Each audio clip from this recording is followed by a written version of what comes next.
The silence in our Leavenworth kitchen on August 3rd was deafening. No birthday balloons. No coffee brewing. No homemade pancakes filling the air with vanilla and cinnamon. Just me, Anna Mueller, sitting at our cabin-style table with my laptop, watching my husband of 10 years search frantically through empty cabinets like a child who'd lost his favorite toy. "Where are my presents?" David Schmidt asked, his voice cracking with disbelief. I looked up from my screen with the same blank expression he perfected every December 15th for the past decade. "What presents?" That's when David Schmidt, successful construction contractor, pillar of our small Washington mountain community, man who could remember every Seahawks statistic since 1976, finally understood what it felt like to be forgotten by the person who was supposed to love you most. Leavenworth in December was a postcard-perfect alpine village, all snow-dusted pines and twinkling lights reflecting off the frozen Wenatchee River. Our log cabin on Pine Street looked like something from a Christmas fairy tale, complete with hand-carved wooden decorations David's grandfather had made decades ago. From the outside, we were the perfect couple living the perfect life in Washington's most charming Bavarian-themed town. The illusion cracked every December 15th. 10 years of marriage had taught me to expect nothing on my birthday. Not because David was cruel, but because I simply didn't register on his mental calendar. He wasn't malicious about it. Malice would have required him to think of me first. David's forgetfulness was worse than cruelty. It was indifference wrapped in the casual assumption that I would always be there, always understanding, always ready to make excuses for him. December 15th, 2023, started like every other birthday in our marriage. I woke up alone. David had already left for his morning run along the river trail and made my own coffee. No cards on the counter.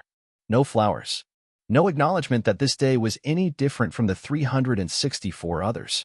By noon, I'd received birthday calls from my sister Katie in Seattle, my college roommate Jennifer, and even Mrs. Hanson from the corner bakery. David texted me once, "Working late tonight. Can you pick up dinner?" I stared at that message for 10 minutes, sitting in my car outside Cascade Medical Center where I worked as a nurse practitioner. Around me, life continued normally. Tourists bundled in winter coats wandered between shops, buying gifts for people they remembered to love. Children pressed their faces against frosted windows, breath fogging the glass as they pointed at displays of Christmas cookies and handmade nutcrackers. Inside our warm car, I felt completely invisible. The realization that broke me wasn't dramatic. It was small and quiet and devastating. David genuinely didn't know it was my birthday. This wasn't about being too busy or stressed. He simply existed in a world where my important days didn't register as significant. That evening, I walked into our kitchen to find David humming while he assembled a sandwich, completely content with his day. He looked up when I entered, smiled his easy smile, and asked how my day went. Not, "How was your birthday?" Not, "Sorry, I forgot." Just the generic pleasantry of a roommate. I stood there holding takeout from Gustav's Leavenworth beer garden, watching him exist in blissful ignorance, and something inside me crystallized. Not anger, anger would fade. Something colder and more permanent, understanding. David Schmidt had shown me exactly how much my happiness mattered to him. It was time I returned the favor. David's birthday preparations began in February. I started paying attention, really paying attention to how my husband approached his own special day. What I discovered was a masterclass in self-importance wrapped in the assumption that I existed solely to facilitate his joy. February brought casual mentions of the new steakhouse that had opened in Wenatchee. "We should check it out for my birthday," he said while scrolling through his phone on a snowy Sunday morning. His birthday was 6 months away. March delivered forwarded links to expensive watches, craft beer sets, and weekend getaway packages to the San Juan Islands. "Just some ideas," he'd say with the confident smile of a man who'd never doubted that his desires would be fulfilled. April was all about guest lists and party themes. David spent entire evenings on our couch, laptop balanced on his knees, scrolling through Facebook to compile his birthday invitation list. He'd show me photos of friends from college, co-workers from Schmidt Construction, neighbors we barely knew. "What do you think about a brewery tour theme this year?" he asked one evening, not bothering to look up from his screen. "We could rent one of those party buses." I was folding laundry, as I did every Thursday night while he planned his celebration. "Sounds expensive." Worth it for a milestone birthday, though, right? 35 is basically middle age. I thought about my 35th birthday 3 months earlier. David had been golfing with his business partner, Thomas Anderson. I'd spent the day alone, reorganizing our closets and wondering when I'd become so forgettable. May escalated David's preparation into high gear. He created a countdown app on his phone, and checked it obsessively. He researched restaurants in the Cascade Loop, made notes about seasonal availability for outdoor venues, and started dropping heavier hints about gifts. "I've been thinking about that watch I showed you," he mentioned while we walked along the waterfront park one evening, tourists around us taking photos of the sunset over the mountains. "It would be perfect for client meetings. Professional, you know." I knew. David's image was everything to him, especially in our small community where everyone knew everyone. His success as a construction contractor depended on projecting prosperity and reliability. The watch wasn't just a timepiece. It was a prop for his carefully constructed persona. June brought spreadsheets. Actual Excel spreadsheets detailing party logistics, gift ideas, and restaurant reservations. David approached his birthday planning with the same intensity he brought to million-dollar construction projects. "I'm thinking we should book the private dining room at Café Mozart," he said one morning over coffee, laptop already open beside his cereal bowl. "August is peak tourist season, so if we don't reserve now." He trailed off, fingers flying over the keyboard as he navigated to the restaurant's website. I watched him work, marveling at the focused attention he gave to ensuring his own happiness. When had he ever shown this level of planning for anything that mattered to me? The answer was never. July brought the final countdown. David's excitement became palpable, infectious even. He bounded around our cabin with the energy of a child approaching Christmas, checking items off his birthday checklist with the satisfaction of a project manager completing a successful campaign. 3 weeks, Annie," he announced one morning, using the nickname he'd adopted early in our relationship when he was still trying to impress me. "I can practically taste those craft beer flights already." I smiled and nodded, playing my assigned role as the supportive wife who existed to make his dreams come true. But inside, I was taking notes. Mental notes about the energy, planning, and genuine excitement David poured into celebrating himself. Energy that had never once been directed towards celebrating me. 2 weeks before his birthday, I stopped participating in the planning conversations. When David asked about restaurant confirmations, I gave vague responses about being busy at work. When he showed me party supply catalogs, I claimed I needed to do laundry. When he asked about his gift, I changed the subject to grocery lists or utility bills. At first, David didn't notice. He was too absorbed in his own anticipation to register my withdrawal. But as August 3rd approached, confusion crept into his voice. "Annie, did you confirm the reservation at Café Mozart? I'm sure you handled it. But I asked you to call them. Did you?" "I don't remember." I wasn't lying. David had asked me to handle a dozen details for his party, just as he had every year. The difference was that this year, I wasn't automatically saying yes. I wasn't automatically making his priorities my responsibilities. The realization that his birthday might not unfold exactly as planned sent David into mild panic mode. He started double-checking details himself, making calls, confirming arrangements. For the first time in our marriage, David Schmidt was managing his own celebration. It was educational watching him navigate tasks I'd been handling invisibly for years. He struggled with the restaurant's reservation system, forgot to specify dietary restrictions for guests, and realized 2 days before the party that he hadn't actually purchased any decorations despite assuming I would handle that detail. "This is more work than I thought," he complained the night before his birthday, surrounded by last-minute purchases from the local Safeway. "How do you usually manage all this stuff?" "Very carefully," I replied, not offering to help. David looked at me with genuine confusion, as if he was seeing me clearly for the first time in years. But the moment passed quickly, replaced by his excitement for the following day. He went to sleep on August 2nd with the confident expectation of a man who had never been disappointed. David Schmidt woke up on his 35th birthday like a golden retriever expecting breakfast.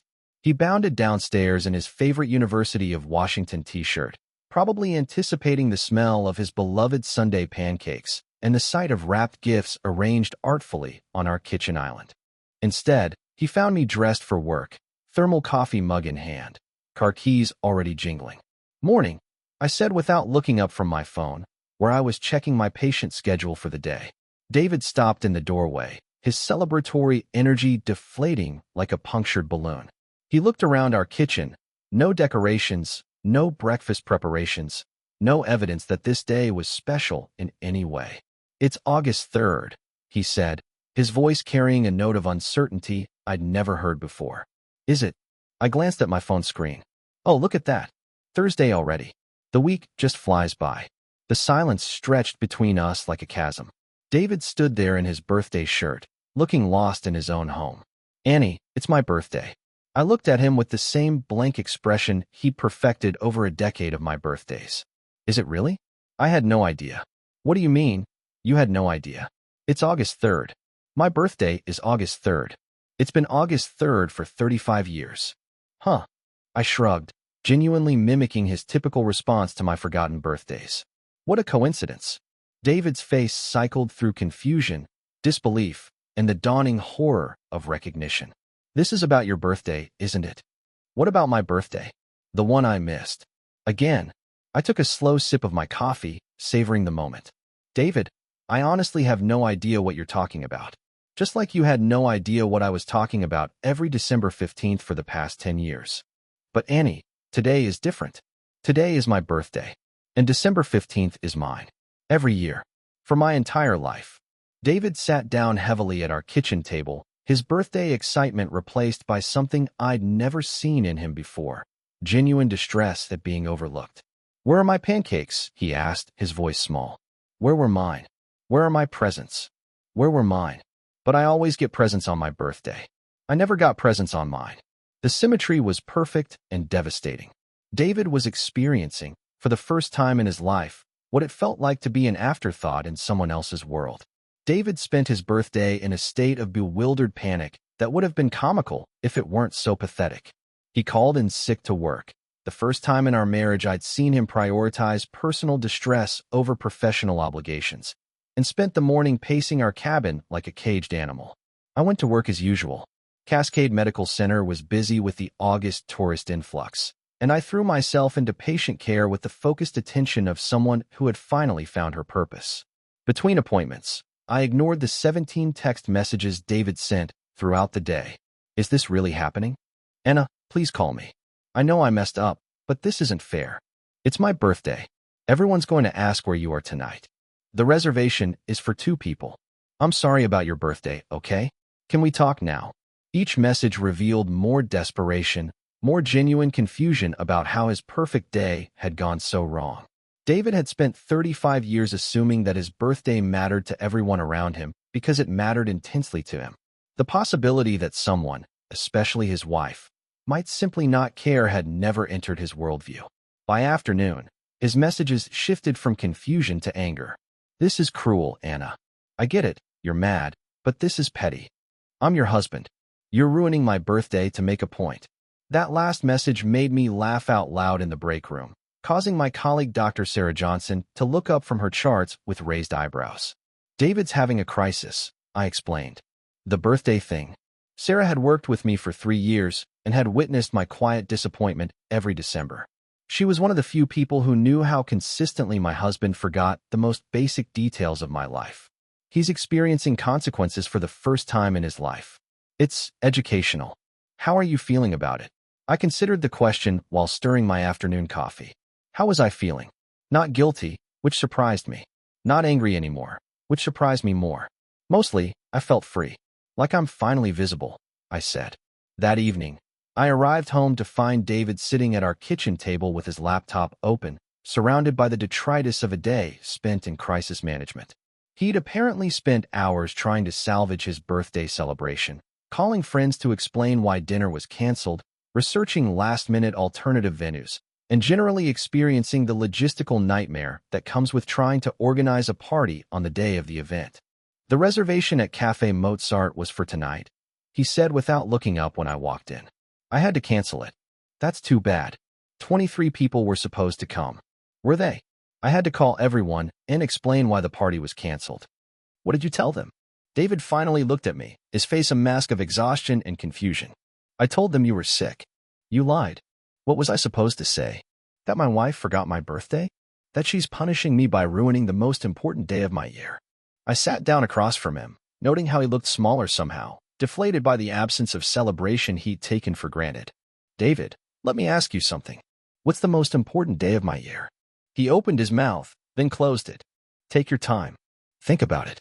What day matters most to me? The silence stretched for a full minute before David admitted defeat. I don't know. December 15th. My birthday. The day I was born. The day that, in most marriages, would be considered worth remembering. I'm bad with dates. I pulled out my phone and opened David's Instagram account, scrolling back through months of posts. March 15th. Happy birthday to my business partner Thomas Anderson. Another year of building dreams. April 22nd. Celebrating my mom's birthday at her favorite restaurant. May 8th. Happy birthday to my college roommate Mike Peterson. Another year of friendship. June 30th. Birthday dinner for my sister Rachel Schmidt-Johnson. She's officially ancient at 28. David's face grew paler with each post I read. July 18th. Birthday golf with my dad. 72 and still beating me on the back nine. You're not bad with dates, David. You're bad with MY dates. You remember everyone else's birthday just fine. That's different. How? Those are. I don't know. They're different.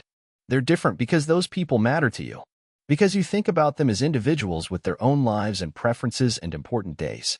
You see them as whole people deserving of celebration. David was quiet for a long moment, staring at his hands. What do you want from me? Any. I want you to understand what today felt like for me. I want you to know what it's like to plan and prepare and hope for something special, only to be completely forgotten. Okay, I get it. I'm a terrible husband. You're not terrible. You're thoughtless. There's a difference. So what happens now? You never celebrate my birthday again? I looked at this man I'd married 10 years ago, this person who'd somehow convinced himself that love meant automatic, unconditional service to his happiness while offering nothing in return. I don't know, I said honestly. That depends entirely on you. The weeks following David's forgotten birthday were a masterclass in uncomfortable self-reflection. My husband, confronted for the first time with the reality of his own selfishness, went through what I can only describe as an emotional inventory of our entire marriage. It started with small observations. You reorganized my home office again, he mentioned one evening in late August. I do that every month. You do? Yes. Why? I looked up from the patient files I was reviewing at our kitchen table. Because you work better when it's organized, and you're less stressed when you work better. David was quiet for several minutes, processing this information like it was a revelation instead of something I'd been doing for years. What else do I not notice? So I told him. I told him about how I scheduled our social calendar around his moods and energy levels. How I grocery shopped based on his preferences and dietary restrictions. How I planned our weekend activities around his interests while mine were rarely considered. How I managed our finances, maintained our house, and coordinated our lives while he focused exclusively on his career and hobbies. I thought you enjoyed doing those things, he said weakly. I enjoyed making you happy. There's a difference. What makes you happy? The question hung in the air between us like something foreign and dangerous. When was the last time someone had asked me that? When was the last time I'd even asked myself? I don't know anymore, I admitted. It's been so long since my happiness was a priority that I've forgotten what it looks like. David's face crumpled with something that might have been genuine remorse. Anna, I'm sorry. I really am. I had no idea you felt this way. Because you never asked. How do I fix this? I don't know if you can. The honesty of that answer seemed to shock him more than anything else I'd said. David Schmidt, successful businessman, problem solver, man who'd built a construction empire through determination and strategic thinking, was faced with a problem that couldn't be resolved through charm or negotiation or throwing money at it. His wife had stopped loving him, and he hadn't even noticed it happening. September brought David's first clumsy attempts at change. He started paying attention to my schedule, asking about my day, remembering details about my work and friends. It felt artificial at first, like he was following a script titled, How to Be a Better Husband, without understanding the underlying principles. How is your patient with the broken ankle? He asked one evening. Which patient? The one you mentioned yesterday. Mrs. Johnson. Hanson. And it was a broken wrist, not ankle. But thank you for asking. David's face fell. I'm trying, Annie. I know you are. But trying isn't the same as caring. How do I learn to care? You don't learn to care, David. You either care or you don't. What you can learn is how to show care through actions. Then teach me. I studied my husband's face, looking for signs of manipulation or performance. What I saw instead was genuine desperation, not the desperation of a man trying to win back his wife, but of a person confronting the reality that he'd spent 10 years in a marriage without truly seeing his partner. Okay, I said finally, but understand that this isn't about grand gestures or expensive gifts. It's about attention. It's about making someone else's happiness as important as your own. David nodded eagerly, pulling out his phone to take notes like he was attending a business seminar. Stop, I said. Put the phone away. But I want to remember. David, if you need to take notes to remember that your wife is a human being with feelings and preferences, then you're missing the point entirely. He looked at me with confusion and hurt, like a child being scolded for trying too hard. The problem isn't that you can't remember details about me, I continued. The problem is that you've never thought I was worth remembering. You can create all the systems and reminders you want, but until you fundamentally shift how you see me in your life, nothing will change. How do you see me? David asked quietly. The question caught me off guard. How did I see him? For years, David had been the center of my universe, the person whose happiness defined my success as a wife. But sitting across from him in our Leavenworth kitchen, looking at his genuine confusion and hurt, I realized my perspective had shifted completely. I see you as someone who's been sleepwalking through our marriage, I said. Someone who's capable of love but who's never learned how to love another person more than he loves himself.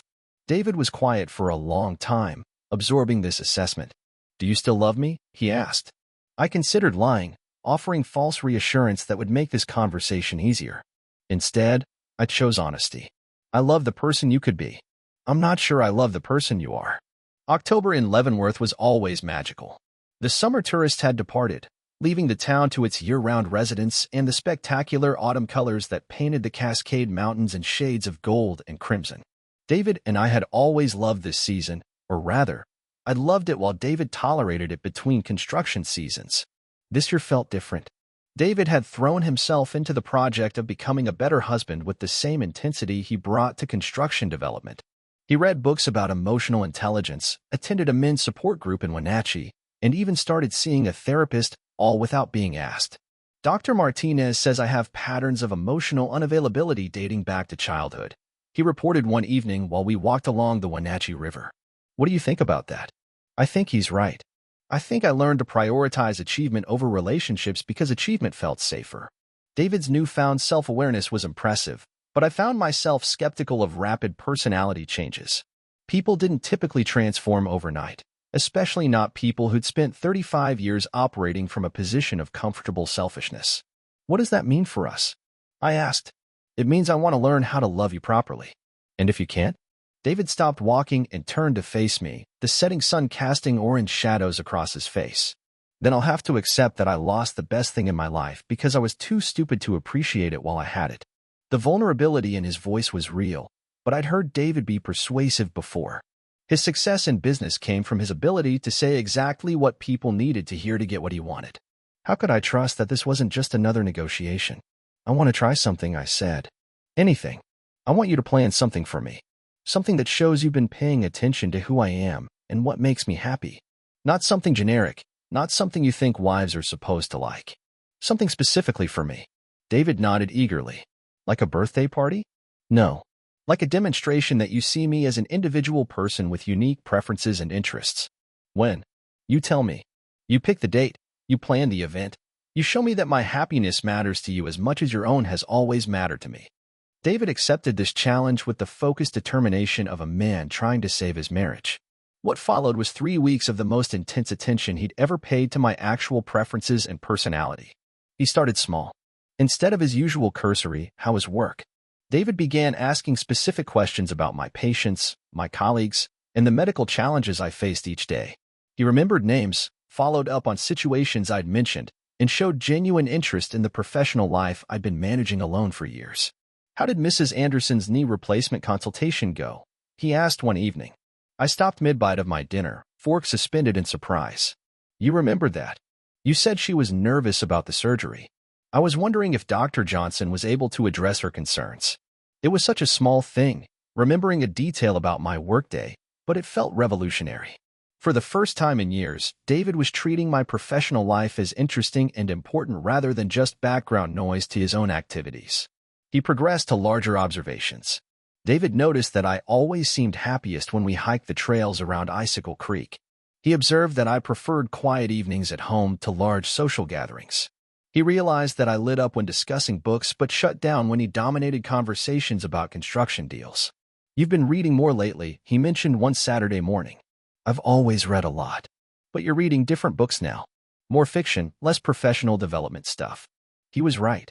Since August, I'd been rediscovering the pleasure of escapist fiction, losing myself in stories that had nothing to do with medical journals or relationship self-help. I used to love novels, I said. Before we got married, I read constantly. Fiction, poetry, literary criticism. I was an English major, remember? David looked startled. Yes, of course I remember. But his expression suggested he'd forgotten completely. David had met me in graduate school. He was finishing his business degree while I completed my nursing degree, but somewhere along the way, he'd stopped seeing me as the literature-loving, intellectually curious woman he'd originally fallen for. What happened to that part of you? He asked. Life happened. Work happened. Managing our household happened. I stopped having time for things that were just for me. What else did you give up? The question opened a floodgate of memories. I'd given up evening poetry readings at the local library. I'd stopped attending book clubs. I'd abandoned my half-finished attempt at writing short stories. I let friendships fade because social time was always secondary to David's needs and preferences. I gave up most of myself, I admitted. David was quiet for a long time, processing this revelation. I want to help you get those things back, he said finally. Why? Because I'm starting to understand that I fell in love with Anna the person, not Anna the wife. And somewhere along the way, I forgot the difference. November arrived with the first serious snowfall of the season, transforming Leavenworth into a winter wonderland that reminded me why I'd fallen in love with the Cascade Mountains in the first place. David had been working on his demonstration project for weeks, disappearing for mysterious errands and having hushed phone conversations that he claimed were work-related. I tried not to get my hopes up. A decade of disappointment had taught me to expect very little from David's attempts at thoughtfulness. But I couldn't help noticing the effort he was putting into whatever he was planning. This wasn't the last-minute scrambling that characterized his usual approach to special occasions. On November 18th, a date that held no particular significance in our shared history, David announced he had a surprise for me. What kind of surprise? The kind that requires you to trust me for an entire evening. I studied his face for signs of his typical self-serving enthusiasm, but what I saw instead was nervous anticipation mixed with genuine care. David looked like a man who desperately wanted to get something right for someone other than himself. Okay, I said. David's surprise began at 5 p.m. when he handed me an envelope containing a handwritten note, the first handwritten communication I'd received from him since our wedding thank-you cards. Anna, the note read, I've spent 10 years assuming I knew what made you happy without ever bothering to ask. Tonight is my attempt to show you that I've been paying attention, that I see you, that your happiness matters to me as much as my own. Please trust me. The note was signed David in his careful handwriting, followed by a smaller line. P.S. Dress warmly. David had planned a progressive evening that demonstrated more thoughtfulness than I'd seen from him in our entire marriage. It started at a book for all seasons, the independent bookstore I'd mentioned loving but rarely visited because David found bookstores boring. I called ahead, David explained as we walked through the store's cozy interior. They're holding some books I thought you might like. The staff knew exactly who we were. David had apparently spent considerable time discussing my reading preferences with them, resulting in a carefully curated selection of new fiction, poetry collections, and literary criticism that perfectly matched my tastes. How did you know about these authors? I asked, flipping through a novel by a writer I'd mentioned loving years ago. I've been paying attention to what you read. I've been asking questions. I've been learning who you were beyond just being my wife. From the bookstore, David drove us to Waterfront Park, where he'd arranged something that took my breath away. In a small clearing overlooking the Wenatchee River, he'd set up a winter picnic complete with battery-powered heaters, warm blankets, and thermos containers filled with my favorite soup from Munchin House. I know you love this view, he said, helping me onto a blanket position to perfectly frame the sunset over the mountains. I know you come here alone sometimes just to think. He was right. I did come here alone, usually when I needed space to process the loneliness of being married to someone who didn't really see me. David had never joined me on these solitary visits because he considered them boring nature stuff.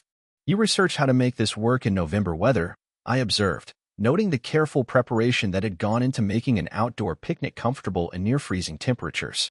I wanted to do something that was specifically for you, not something that I would enjoy that happened to include you. As we sat together watching the sun set over the frozen river, David pulled out a leather journal and handed it to me. What's this?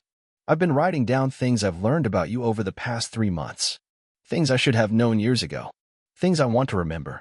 I opened the journal to find pages of David's handwriting documenting details about my life, preferences, dreams, and personality.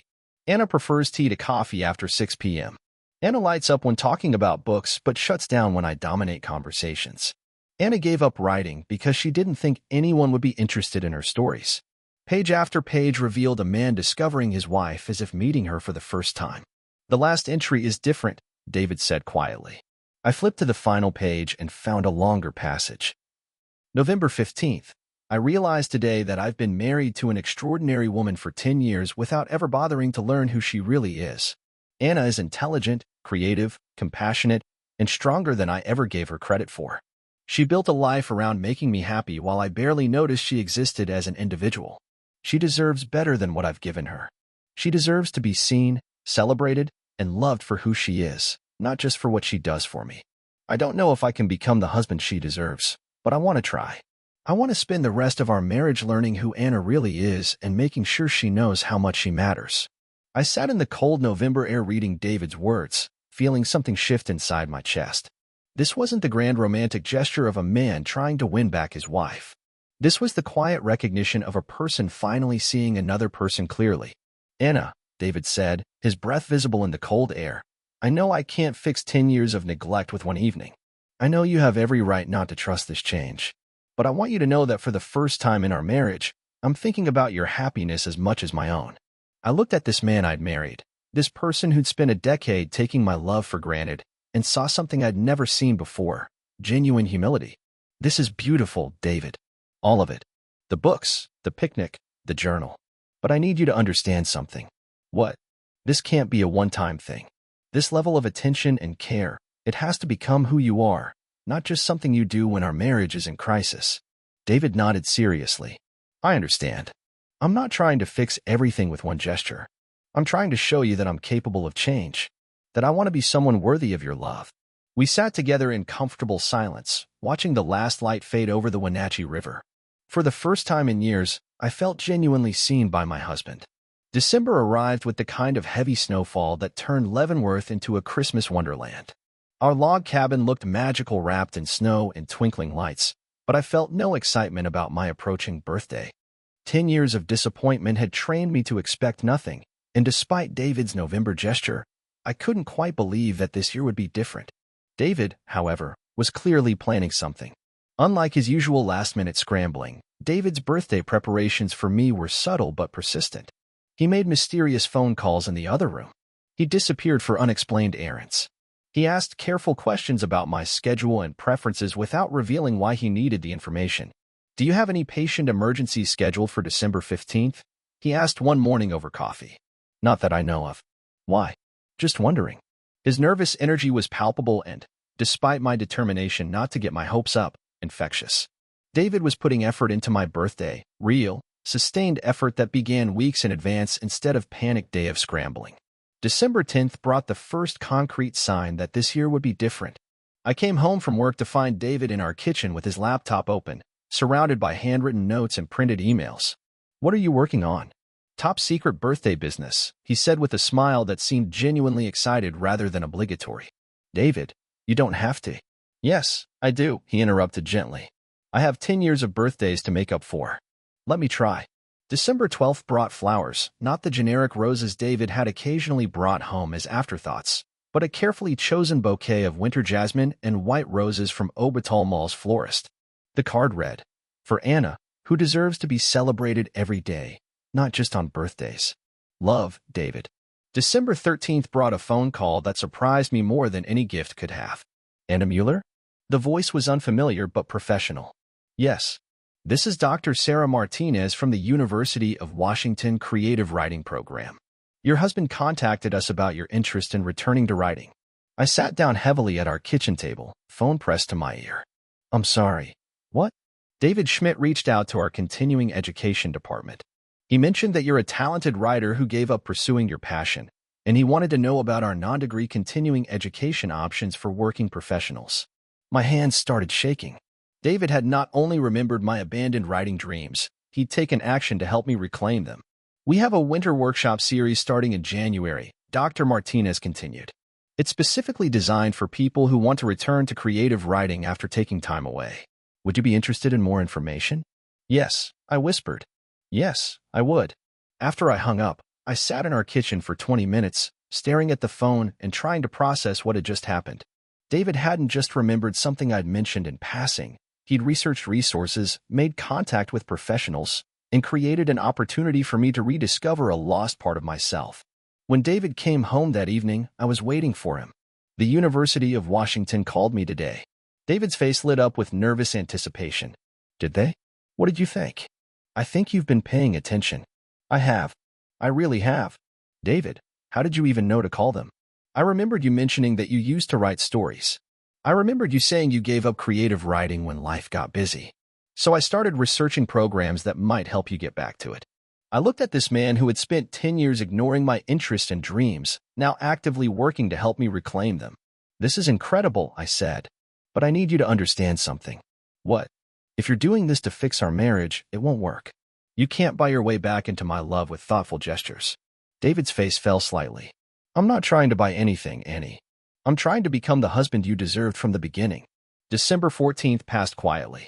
David worked from home, taking calls in his office while I went about my normal routine. But there was an undercurrent of anticipation in our cabin, like the air before a storm. That evening, David made dinner, something he'd done perhaps a dozen times in our entire marriage. Nothing fancy, just pasta with marinara sauce and a salad, but he'd clearly put thought into making it special. He bought good wine, set the table with our wedding china, and even lit candles. What's this for? I asked. Practice, he said. For tomorrow. David, what are you planning?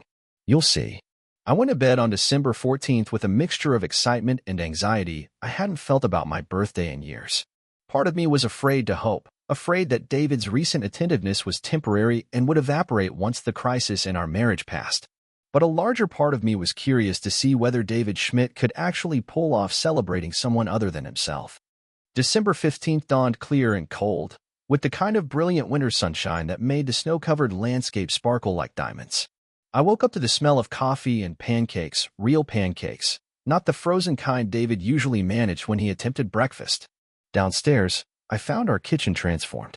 Not with party decorations or generic birthday paraphernalia, but with thoughtful touches that showed David had been paying attention to my actual preferences. Fresh flowers from the local florist, winter jasmine again, because he'd noticed I'd loved the previous bouquet. Classical music playing softly because he'd observed that I preferred it to his usual country stations. The table set with our good dishes and cloth napkins because he'd realized I appreciated small elegances. Happy birthday, Anna, David said, looking nervous but genuinely excited. Thank you. I made your favorite pancakes, with vanilla and cinnamon, like your grandmother used to make. I stared at him. I'd mentioned my grandmother's pancake recipe exactly once, years ago, in passing. David had not only remembered, but had apparently researched how to recreate it. How did you? I called your sister Katie. I asked her for the recipe. Of course. David had reached out to my family to learn about something that mattered to me. He'd invested time and effort in understanding my history and preferences. Breakfast was perfect in a way that had nothing to do with the food and everything to do with the attention behind it. David asked about my childhood birthday memories, listened to stories about my grandmother, and showed genuine interest in the experiences that had shaped me long before he entered my life. I have something for you, he said after we'd finished eating. David, you've already eaten. This isn't a thing you can unwrap. It's something bigger. He led me to our living room, where he'd set up his laptop with a slideshow prepared. For the past 3 months, I've been working on a project, he began. I've been trying to understand what I've missed about you, what I've failed to notice or appreciate. The slideshow was a timeline of our marriage, but not the version David had been living. This was a documentation of my contributions, my sacrifices, my individual achievements, and my personal growth over the past 10 years. Photos of me at work, screenshots of my professional certifications, images of projects I'd completed around our house, documentation of the social connections I'd maintained for both of us. This is what I failed to see, David said as images flashed across the screen. You weren't just my wife. You were Anna Mueller, nurse practitioner, friend, daughter, individual person with your own dreams and accomplishments. You had a whole life that I never bothered to notice because I was too focused on my own. The presentation continued with David's research into my current interests and abandoned dreams. He compiled information about writing workshops, book clubs in the Wenatchee Valley, volunteer opportunities at the local literacy center, and continuing education programs that might interest me. This is what I want to help you reclaim, he said. Not because I think it will fix our marriage, but because you deserve to be the fullest version of yourself. The final slide was simple, a photo of me from our wedding day, smiling genuinely, with text that read, Anna Mueller-Schmidt, the woman I married and the woman I'm finally learning to see. I sat in our living room, surrounded by the evidence of David's newfound attention and understanding, feeling something I hadn't experienced in years, truly seen. David, I said when the presentation ended, this is the most thoughtful thing anyone has ever done for me. It's the least I could do after 10 years of thoughtlessness. But I need you to understand something important. What? This can't be the peak. This level of attention and care, it has to become normal, not special occasion behavior. David nodded seriously. I know. I'm not trying to earn forgiveness with one perfect birthday. I'm trying to show you who I want to become. And who is that? Someone who sees you every day. Someone who celebrates you as an individual person, not just as my wife. Someone who makes your happiness as important as my own. For the first time in our marriage, David's words felt genuinely backed by actions and understanding rather than empty promises. But the day wasn't over. That afternoon, David revealed the extent of his birthday planning. He'd arranged for us to visit a Book for All Seasons, where the owner, Margaret Hanson, had prepared a small display of books by local Washington authors who'd started writing later in life. David mentioned you're interested in returning to creative writing, Margaret said when we arrived. I thought you might find these inspiring. David had also arranged for us to meet Dr. Sarah Martinez from UW, who happened to be in Leavenworth for a writing retreat. She was waiting for us at the bookstore with information about the continuing education program and samples of work from students who'd successfully returned to writing after years away. Your husband is very persuasive, Dr. Martinez told me with a smile. He made a compelling case for why our program would be perfect for you. What kind of case? He talked about your undergraduate work in English literature, your natural storytelling ability, and your discipline in other areas of your life. He also mentioned that you've been supporting other people's dreams for years and that it's time someone supported yours. I looked at David with surprise. He not only researched the program, but had advocated for me in ways I'd never advocated for myself. The evening concluded with dinner at Café Mozart, the same restaurant David had planned to use for his own birthday celebration. But this reservation was different. Instead of a large party focused on David's social network, this was an intimate dinner for two with a carefully chosen menu that reflected my preferences rather than his. I notice you always order the salmon when we eat out, David said as we reviewed the menu. And you prefer white wine to red. And you like restaurants where we can actually have a conversation instead of places that are too loud or crowded. Every detail of the evening showed David's growing awareness of me as an individual with distinct preferences and personality traits. For the first time in our marriage, I felt like the center of attention on my own birthday. David, I said over dessert, I need to ask you something important. Anything. Why now? What changed? Why are you suddenly capable of this level of thoughtfulness when you've been indifferent for 10 years? David was quiet for a long moment, considering his answer carefully. August 3rd changed everything for me, he said finally. Waking up to nothing, feeling forgotten and unimportant. It was the first time in my life I'd experienced what I'd been doing to you for years. But it was more than that, wasn't it? Yes, it forced me to confront the fact that I'd been sleepwalking through our marriage. I'd been treating you like a convenience instead of a person. And I realized that if I lost you, I wouldn't just be losing a wife. I'd be losing someone I'd never actually taken the time to know. Do you know me now? I'm learning. Every day, I'm learning something new about who you are and who you've always been. And what have you learned? David smiled, the first genuinely relaxed expression I'd seen from him all day. I've learned that you're funnier than I gave you credit for. You're more intelligent than I appreciated. You're stronger than I realized. You have dreams and ambitions that have nothing to do with making my life easier. And you've been carrying the emotional weight of our marriage alone for years while I took all the credit. What else? I've learned that I fell in love with you for all the right reasons, but I married you for all the wrong ones. I married you because you made my life comfortable, not because I wanted to make your life beautiful. And now I want to spend the rest of our marriage making your life as beautiful as you've made mine. We sat in comfortable silence for several minutes, the weight of 10 years of misunderstanding finally being acknowledged and addressed. Anna, David said finally, I know one perfect birthday doesn't erase a decade of imperfect ones. I know you have every right to leave me, to start over with someone who sees you from the beginning. But I'm hoping you'll give me the chance to prove that people can change, that I can become the husband you deserved from the start. I looked at this man who'd forgotten my birthday for 10 years, who'd just spent months learning to see me as an individual person, who'd organized the most thoughtful celebration of my life. David, I need you to understand something important. What? This isn't just about birthdays. This is about fundamental respect, attention, and consideration. If you can only sustain this level of care when our marriage is in crisis, then we don't have a future. I understand. Do you? Because I won't go back to being invisible. I won't go back to managing your life while you ignore mine. I won't go back to being grateful for scraps of attention. David reached across the table and took my hand. Not the casual gesture of a husband going through the motions, but the deliberate touch of a person trying to connect. Anna, I can't promise I'll be perfect. I can't promise I'll never be thoughtless again. But I can promise that I'll never stop trying to see you, to know you, to celebrate you. That's all I've ever wanted. Then will you let me try? I looked at David Schmidt, successful businessman, pillar of our small community, man who'd spent 10 years taking my love for granted, and saw something new, genuine humility and the authentic desire to become a better person. Yes, I said. I'll let you try. The months following my 2023 birthday became a laboratory for our marriage.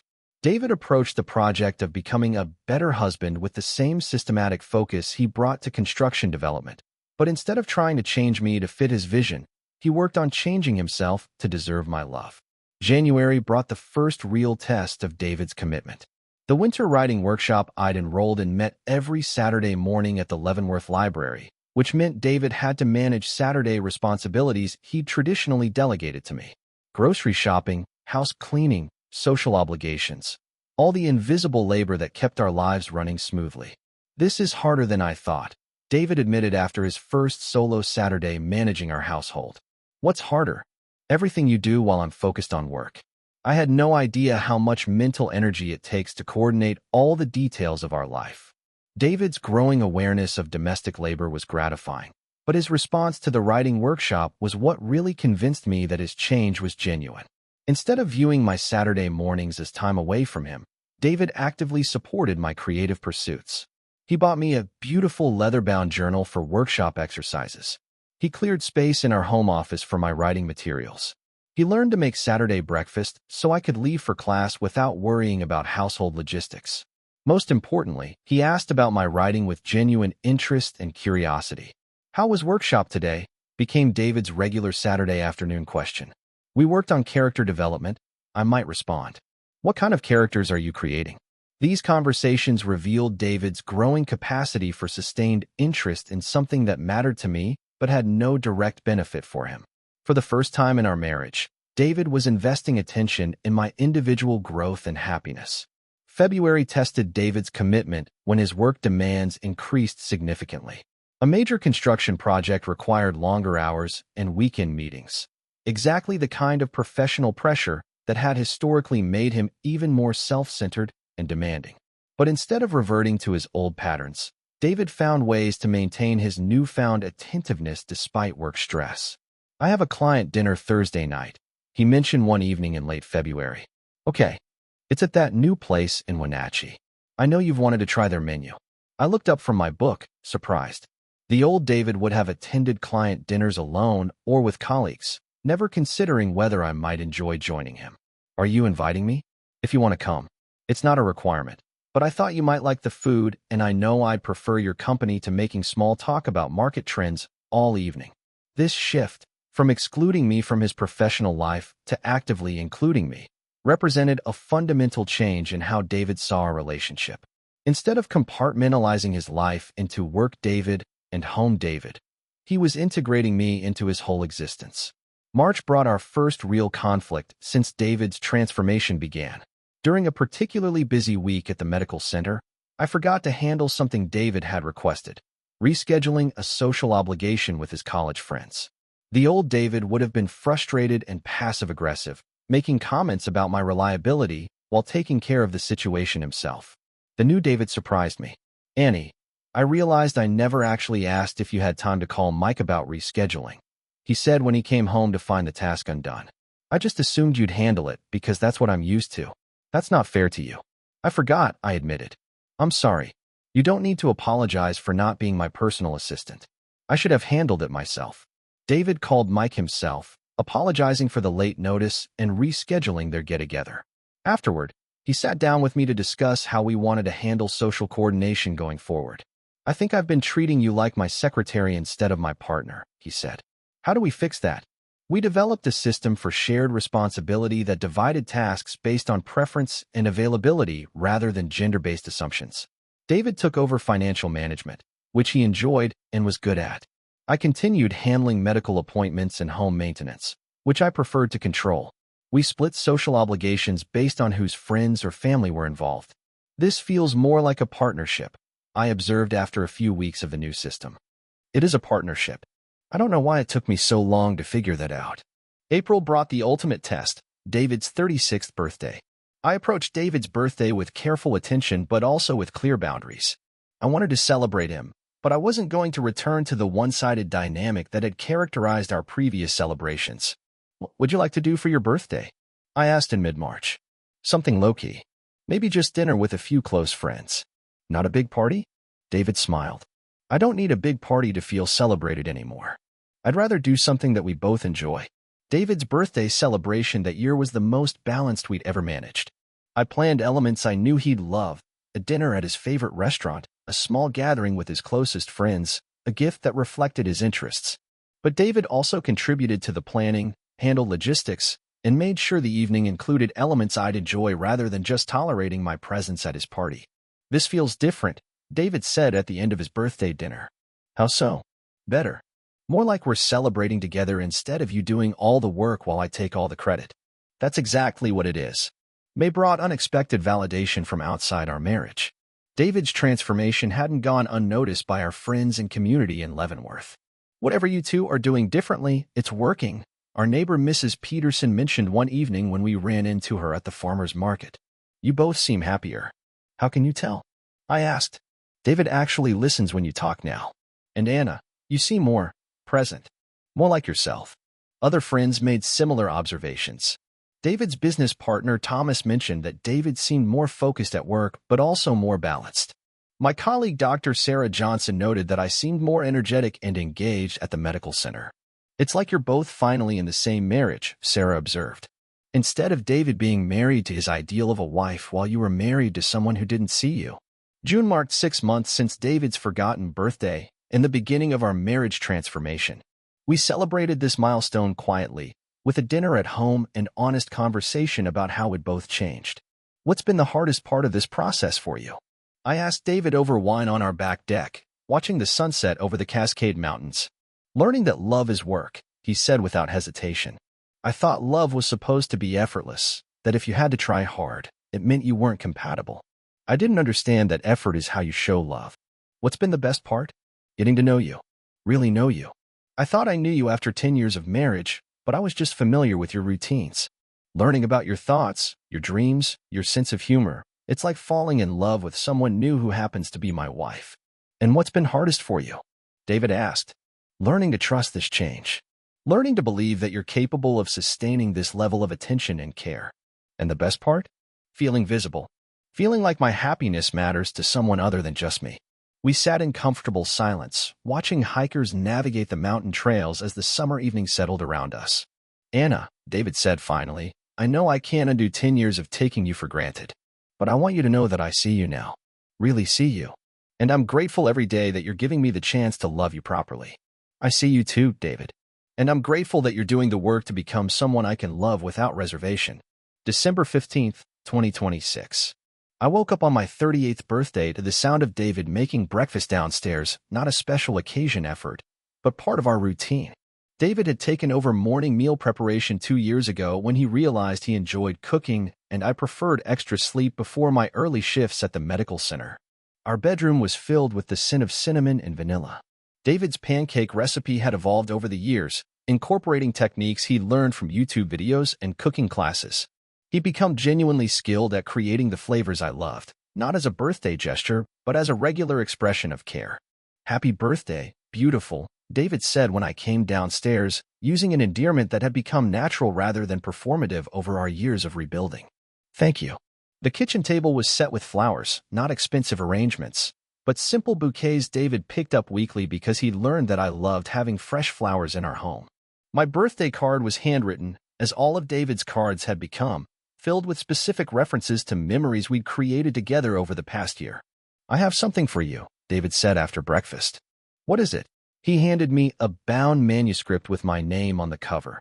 Mountain Stories, Tales from the Cascades by Anna Mueller-Schmidt. I stared at the cover, recognition dawning slowly. David, what is this? It's your short story collection. The one you've been working on for the past 2 years. I had it professionally bound. But these aren't finished stories. They're just workshop pieces and practice exercises. They're beautiful stories that deserve to be seen as a complete work. I thought you might like to see how much you've accomplished. I flipped through the pages, seeing my writing presented with the respect and attention I'd never thought to give it myself. David had organized the stories thematically, included notes about my creative process, and even written a brief introduction about my return to writing. David, this is incredible. How did you even know to do this? I've been paying attention to how much joy your writing brings you. I've been listening when you talk about your stories. I wanted to create something that celebrates your talent and creativity. This gift represented everything our marriage had become. David seeing my individual accomplishments, supporting my personal growth, and finding ways to celebrate parts of my life that had nothing to do with him. There's something else, David said, looking nervous. What? I submitted 3 of your stories to a literary magazine. The Cascadia Review accepted one for their spring issue. I sat down heavily, manuscript clutched in my hands. You did what? I know I should have asked permission first, but I wanted to surprise you. And I believed in your work even if you weren't ready to believe in it yourself. David, I started, then stopped, overwhelmed by the gesture. This is either the most presumptuous thing you've ever done or the most supportive. I was hoping for supportive. It's both, but mostly supportive. David's growing confidence in advocating for my dreams had become one of the strongest foundations of our rebuilt marriage. He'd learned not just to listen to my aspirations, but to actively help me pursue them, sometimes pushing me beyond my own self-doubt. The rest of my birthday unfolded with the easy celebration that had become our new normal. David had planned a day that balanced my preferences with his own, including a visit to Icicle Creek for winter hiking followed by dinner at our favorite restaurant in town. Remember 3 years ago? David asked as we walked through the snow-covered forest. When you forgot your own birthday? When I finally understood what I'd been doing to you. Do you ever regret that day? David considered the question seriously. I regret that it took such an extreme situation to wake me up. But I don't regret the outcome. That day forced me to become the person I should have been from the beginning. And now I can't imagine taking you for granted. I can't imagine not celebrating you every day, not just on your birthday. As we walked the familiar trails we'd hiked together for years, I reflected on how completely our marriage had transformed. David and I had become genuine partners, 2 individuals choosing to build a life together rather than one person sacrificing for another's comfort. David's birthday in August had been celebrated with the same thoughtful balance as mine. Meaningful but not excessive, personal but not selfish. We developed a rhythm of mutual celebration that sustained itself throughout the year rather than concentrating all our attention on special occasions. Anna, David said as we reached the overlook where he'd taken me for that first thoughtful gesture 3 years ago. I have something important to tell you. What? I love you. Not just the version of you that makes my life easier, but all of you. Your intelligence, your creativity, your independence, your strength. I love who you are when you're writing, when you're working with patients, when you're reading alone on Sunday mornings. I love you as Anna Mueller-Schmidt, complete individual person. I love you too, David. The real you, the one who works every day to be thoughtful and present and caring. Even when I mess up, especially when you mess up and then do the work to fix it. We stood together in the cold December air, looking out over the frozen Wenatchee River where we'd built our life together. 3 years ago, our marriage had been broken by years of neglect and indifference. Today, it was stronger than it had ever been, built on mutual respect, genuine attention, and the daily choice to see each other clearly. What do you want for next year? David asked. More of this. More partnership, more growth, more celebrating each other. That sounds perfect. David took my hand, not the absent gesture of a husband going through the motions, but the deliberate touch of a person choosing connection, and we walked home together through the snow-covered streets of Leavenworth. Two people who learned that love isn't just a feeling, but a daily practice of attention, care, and celebration. In our warm kitchen that evening, sharing birthday cake and planning the week ahead, I felt the deep satisfaction of being truly known and valued by the person I'd chosen to love. David had kept his promise. He'd learned to see me, celebrate me, and love me as the complete individual I'd always been. And every December 15th, as I blew out my birthday candles, I was reminded that the best gift isn't being remembered once a year, it's being seen and celebrated every single day by someone who chooses to love all of who you are.